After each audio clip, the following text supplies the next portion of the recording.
नमस्कार साथियों, स्वागत है आप सभी का दिशा ई राइज ऑनलाइन प्लेटफॉर्म पर। साथियों, आज 16 अक्टूबर 2023 करंट अफेयर्स की हम चर्चा करने जा रहे हैं मोस्ट इंपोर्टेंट प्रश्नों के साथ में। चलिए शुरू करते हैं। पहला प्रश्न आज का जो आपकी स्क्रीन पर है कि 128 साल बाद 128 साल बाद ओलंपिक में किस खेल को शामिल किया गया भाई मित्रों। 128 साल बाद ओलंपिक में किस खेल को शामिल किया गया है। प्रश्न बहुत सरल सा है और सभी को पता है कि ओलंपिक में इस बार क्रिकेट ने वापसी की है। ध्यान रखना, 128 साल बाद क्रिकेट ने ओलंपिक में वापसी की है। किसने भाई? क्रिकेट ने। लेकिन इसके साथ ही बेसबॉल को भी शामिल किया गया मित्रों।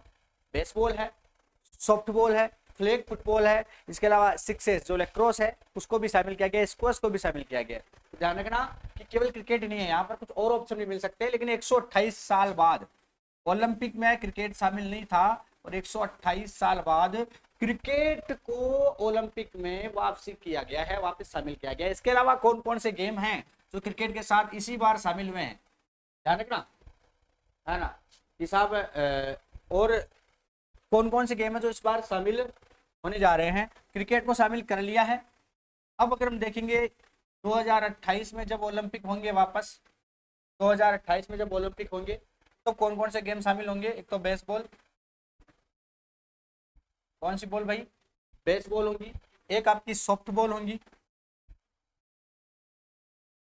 तो ये खिलाड़ी भी बहुत खुशी मनाए भले ही आराम से, है ना। फ्लैग फुटबॉल होगी। ये खिलाड़ी बहुत अच्छे से खुशी मना सकते हैं। फ्लैग फुटबॉल होगी, सिक्सेस एंड लेक्रोस होगी। लेक्रोस ये जो है भाई ये गेम में शामिल हो रहे हैं। एक और है स्क्वैश, स्क्वैश है वो भी रह गया अपना। ये 2028 में ओलंपिक में आपको अलग से देखने को मिलेंगे मित्रों। Baseball, softball, flag football, lacrosse, squash, है ना। ये आपको 2028 के खेलों में देखने को मिलेंगे ओलंपिक में। आईओसी ने इनको भी मंजूरी दी है मित्रों। वैसे अगर हम बात करें इस बार जो लॉस एंजलिस ओलंपिक खेल है 2028 में होंगे, वहां आपको क्रिकेट देखने को मिलेगी। साथ में क्रिकेट के साथ साथ और कौन कौन से गेम देखने को मिलेंगे? Baseball, softball, flag football, lacrosse और स्क्वैश, ये भी देखने को मिलेंगे। इसे आईओसी ने अभी मंजूरी दे दी है मित्रों। ध्यान रखना, मैं फिर बात करूं कि जो आईओसी की जो कार्यकारी बोर्ड की जो बैठक हुई उसमें G20 क्रिकेट है, मतलब कि 20 ओवर की T20 जो क्रिकेट है, उसके अलावा baseball, softball, flag football, lacrosse और स्क्वैश, इनको भी शामिल किया गया है मित्रों। ये मैं बार बार रिपीट कर रहा हूँ जिससे आपको याद रह जाए। कौन कौन सा? Cricket, baseball, softball, flag football, lacrosse, squash, है ना। ये 6 खेल हैं, है ना भाई। 1 2 3 4 5 और 6 खेल, cricket, baseball, softball, flag football, lacrosse और स्क्वैश, इनको शामिल किया गया है। ठीक है मित्रों, आप स्क्रीनशॉट लेना चाहो ले सकते हो, फटाफट से स्क्रीनशॉट ले लें आप जिससे हम आगे बढ़ सकें।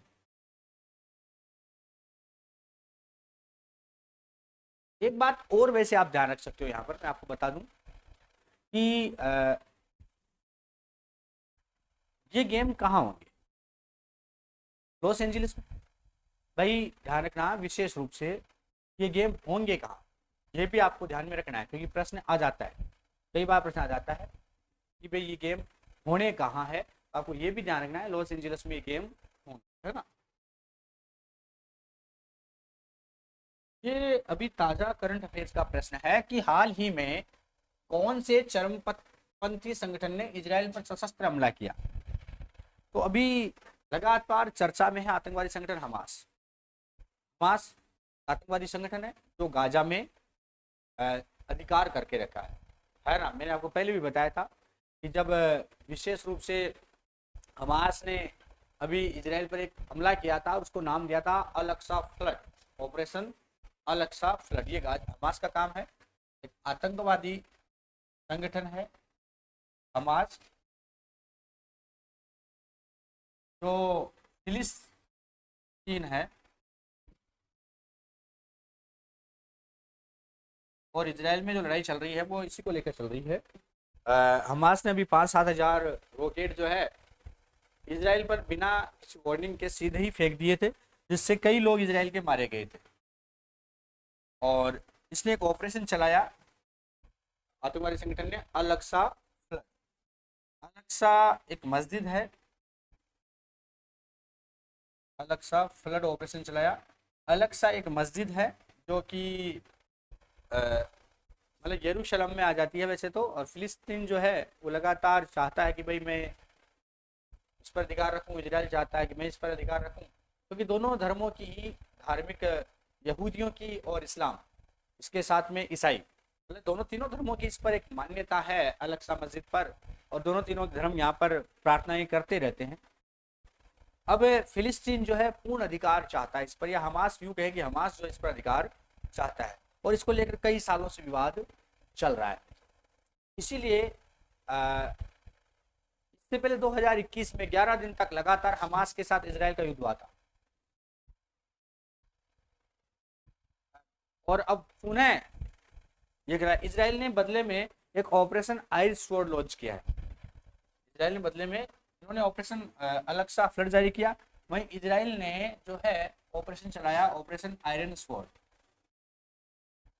ऑपरेशन आयरन हमास के आतंकवादियों को खत्म करने का संकल्प ले लिया है, और गाजा में अब लगभग लगभग ये कार्य प्रगति पर है। चलिए मित्रों, कुल मिलाकर देश में भाई दुनिया आतंक के, या यूं कहें कि आतंक से लगातार पीड़ित है। आतंक किसी भी तरह का हो, ये वैसे ज़्यादातर आतंक धार्मिक ही होते जा रहे हैं, क्योंकि अन्य वजह आतंक की नहीं रहती है वैसे तो थोड़ा सा शिक्षा का क्षेत्र जो है जहाँ घट जाता है, वहाँ चरमपंथी जो है वो खड़े हो जाते हैं। चलिए, कुल मिलाकर के ये मामला गंभीर है और दुनिया में शांति कायम होनी भी चाहिए, लेकिन ऐसे आतंकवादी संगठन अगर रहते हैं तो शायद शांति संभव नहीं है। अब आगे देखो क्या रहता है। लेकिन अगला प्रश्न आपके सामने, BIS का मानक महोत्सव इस शहर में आयोजित किया गया। BIS का मानक महोत्सव किस शहर में आयोजित किया गया मित्र? अभी विश्व मानक दिवस मनाया गया, 7-8 दिन पहले की बात है, विश्व मानक दिवस मनाया गया। और फिर राजस्थान के जयपुर में ये मानक महोत्सव का आयोजन किया गया। कहाँ पर आयोजित किया गया भाई? राजस्थान के जयपुर में मानक महोत्सव का आयोजन किया गया। ध्यान रखना, बेहतर दुनिया के लिए साझा दृष्टिकोण इस कार्यक्रम का उद्देश्य रखा गया। कौन सी दुनिया के लिए? बेहतर दुनिया के लिए साझा दृष्टिकोण, बेहतर दुनिया के लिए साझा दृष्टिकोण, ये जो मानक है ये इसी पॉइंट पे आधारित, इसी उद्देश्य का मान करके विश्व मानक दिवस मनाया गया। ठीक है, अगला जो प्रश्न है वो रहेगा, किस राज्य में केंद्रीय जनजातीय विश्वविद्यालय की स्थापना को केंद्र सरकार से मंजूरी मिली है? जानना, केंद्रीय जनजातीय विश्वविद्यालय ये खोला जा रहा है। केंद्र सरकार जो है इस विश्वविद्यालय को तेलंगाना में खोल रही है। कहाँ पर खोल रही है मित्रों? तेलंगाना में केंद्रीय जनजातीय विश्वविद्यालय जो है इसकी स्थापना की जा रही है। ध्यान रखना, केंद्रीय विश्वविद्यालय अधिनियम 2009 में संशोधन करके इसको मंजूरी दी गई है। ध्यान रखना, केंद्रीय विश्वविद्यालय अधिनियम, यानी तेलंगाना में केंद्रीय जनजातीय विश्वविद्यालय खोलने के लिए कौन से अधिनियम में संशोधन किया गया? जनजातीय विश्वविद्यालय खोलना था, इसके लिए केंद्रीय विश्वविद्यालय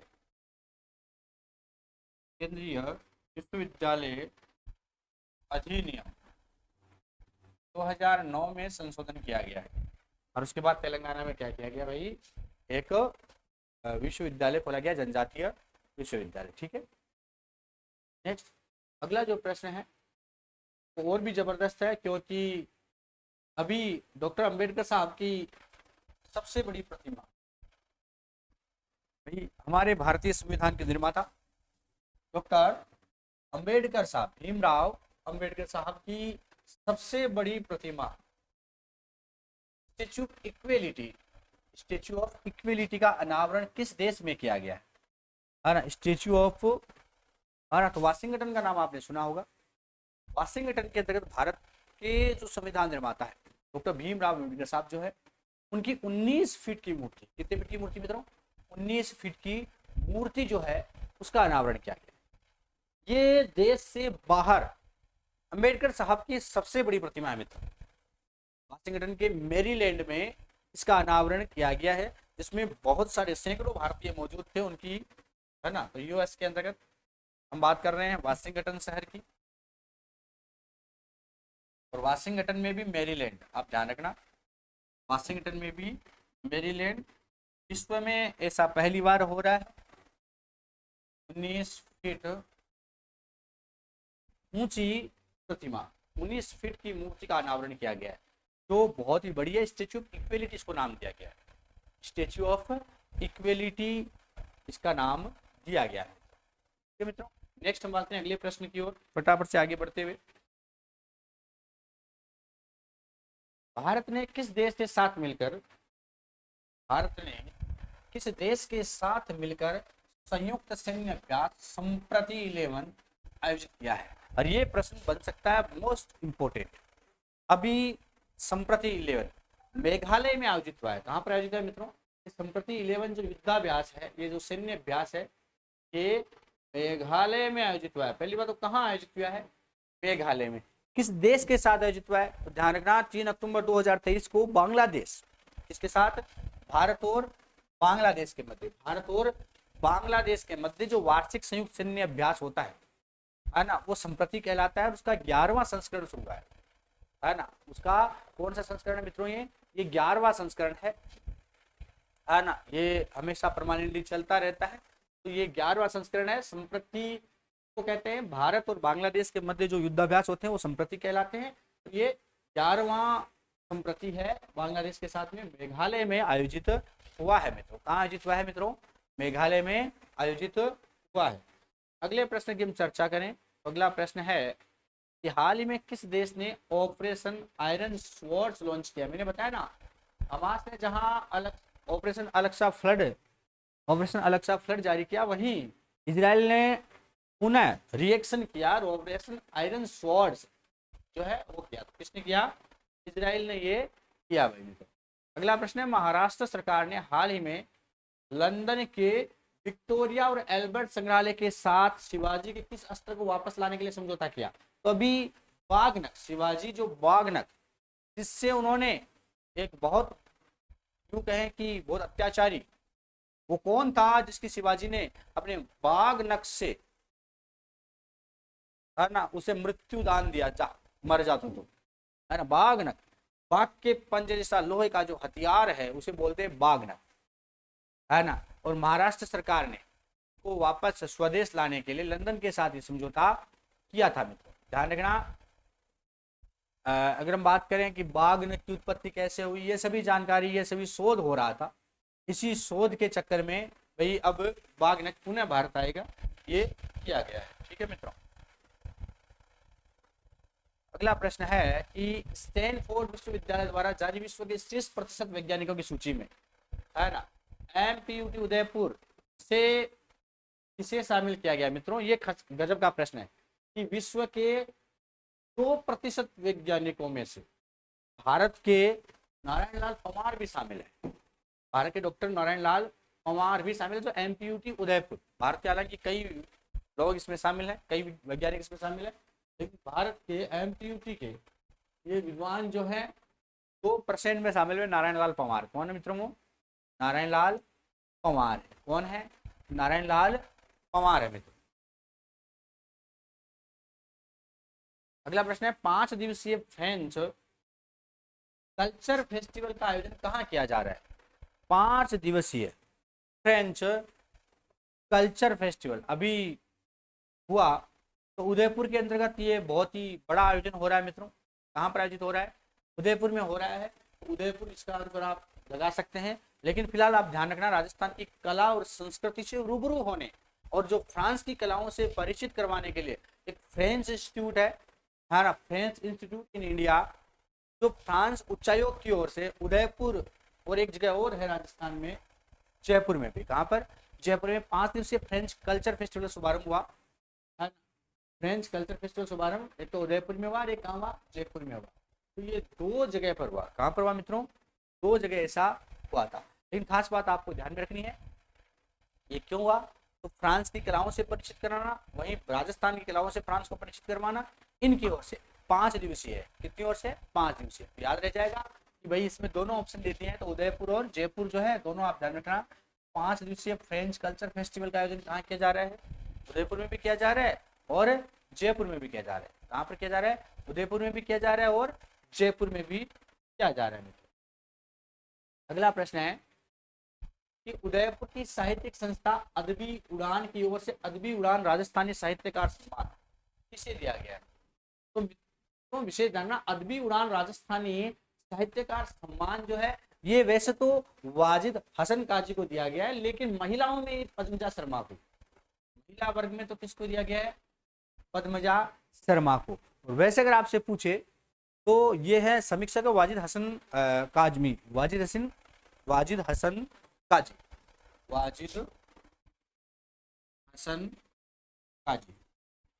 ये भी आप नाम ध्यान रखना कि महिला वर्ग में डॉक्टर पद्मजा शर्मा को अदबी उड़ान राजस्थानी साहित्यकार सम्मान, अदबी उड़ान राजस्थानी साहित्यकार सम्मान जो है ये पद्मजा शर्मा को मिला है ना, ये आप ध्यान रखना।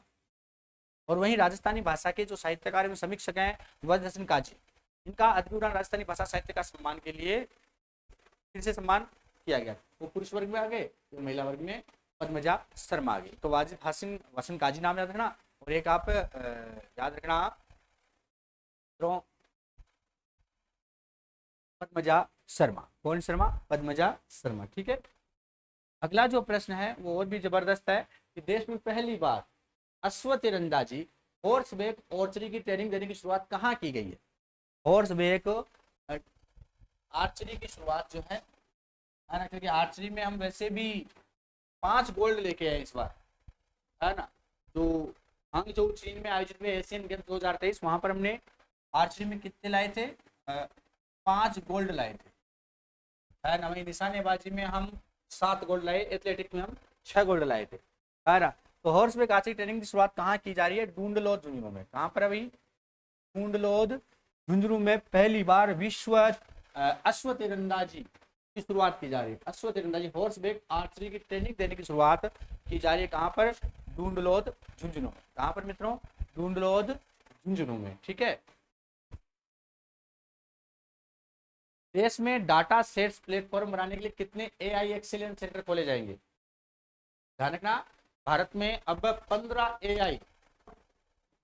एआई जो आर्टिफिशियल इंटेलिजेंस है एक्सीलेंस सेंटर है वो खोले जाएंगे। कितने मित्रों, 15। कितने खोले जाएंगे मित्रों, 15 खोले जाएंगे। ठीक है, अगला जो प्रश्न है वो है अंतरराष्ट्रीय साइबर सुरक्षा और पुलिसिंग सम्मेलन कोकोन के 16वें संस्करण की मेजबानी किस राज्य ने की। अभी कोकोन जानना, अंतरराष्ट्रीय साइबर सुरक्षा और पुलिसिंग सम्मेलन कोकोन हुआ और उस 16वें संस्करण की जो मेजबानी है वो मित्रों बहुत चर्चा में रही। 16वें संस्करण की जो मेजबानी है मित्रों वो ज्यादा चर्चा में रही थी। क्यों, क्योंकि अंतरराष्ट्रीय साइबर सुरक्षा और जो पुलिसिंग सम्मेलन है उसका नाम क्या, कोकोन, है ना। और केरल पुलिस द्वारा एक सूचना सुरक्षा अनुसंधान संघ जो है ना, एक संगठन बनाया गया और उसके सहयोग से इसको आयोजित किया गया।